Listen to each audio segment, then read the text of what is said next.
السلام علیکم ورحمۃ اللہ وبرکاتہ۔ میرا آج کا بیان اللہ کے حقوق کے بارے میں ہے، یعنی حقوق اللہ۔ معزز سامعین، نہایت اہم اور بنیادی موضوع پر آج کا ہمارا بیان ہے، وہ یہ ہے کہ اللہ تعالیٰ کے حقوق یعنی حقوق اللہ۔ اسلام میں حقوق کی دو بڑی اقسام ہیں، اللہ کے حقوق اور بندوں کے حقوق۔ آج ہم صرف اللہ کے حقوق پر گفتگو کریں گے، یعنی وہ حقوق جو اللہ تعالیٰ کا ہم پر واجب ہیں۔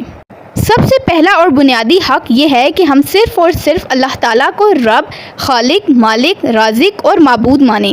اللہ تعالیٰ کا فرمان ہے، اور میں نے جنات اور انسانوں کو صرف اپنی عبادت کے لیے پیدا کیا۔ توحید یعنی اللہ کی یکتائی کو ماننا، شرک سے بچنا، یہ اللہ کا پہلا اور سب سے بڑا حق ہے۔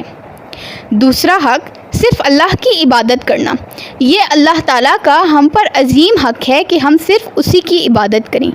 نماز صرف اسی کے لیے، روزہ صرف اسی کے لیے، دعا اسی سے، سجدہ صرف اسی کو۔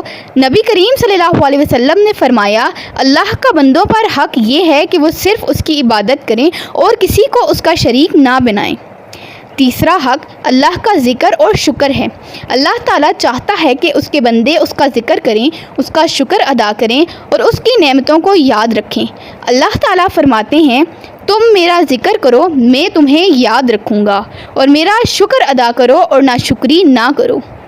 چوتھا حق اللہ کے احکامات کو ماننا ہے۔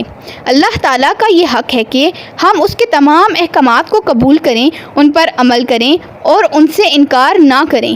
نماز قائم کریں، زکوٰۃ ادا کریں، حلال کو اختیار کریں اور حرام سے بچیں۔ جو اللہ کی نافرمانی کرتا ہے وہ اس کے حق کو پامال کرتا ہے۔ پانچواں حق اللہ سے محبت ہے۔ ایک مسلمان کے دل میں سب سے زیادہ محبت اللہ کی ہونی چاہیے۔ اللہ تعالیٰ فرماتے ہیں، اور ایمان والے اللہ سے شدید محبت کرتے ہیں۔ چھٹا حق اللہ پر توکل اور بھروسہ ہے۔ اللہ تعالیٰ چاہتا ہے کہ اس کا بندہ ہر حال میں اسی پر بھروسہ کرے، اسی سے امید رکھے اور اسی سے ڈرے۔ ساتواں حق اللہ کے نام، صفات اور کتاب پر ایمان لانا ہے۔ اللہ کا حق ہے کہ ہم اس کی کتاب قرآن کو پڑھیں، سمجھیں اور اس پر عمل کریں، اس کے خوبصورت ناموں کو یاد کریں اور اس کے صفات پر ایمان لائیں۔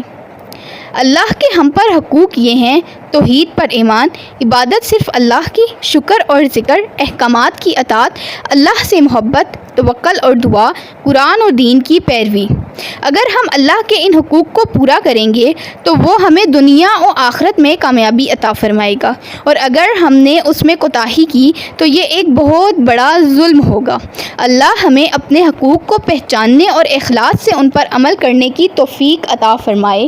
آمین ثم آمین یا رب العالمین۔ جزاک اللہ خیراً، احسن الجزاء فی الدارین۔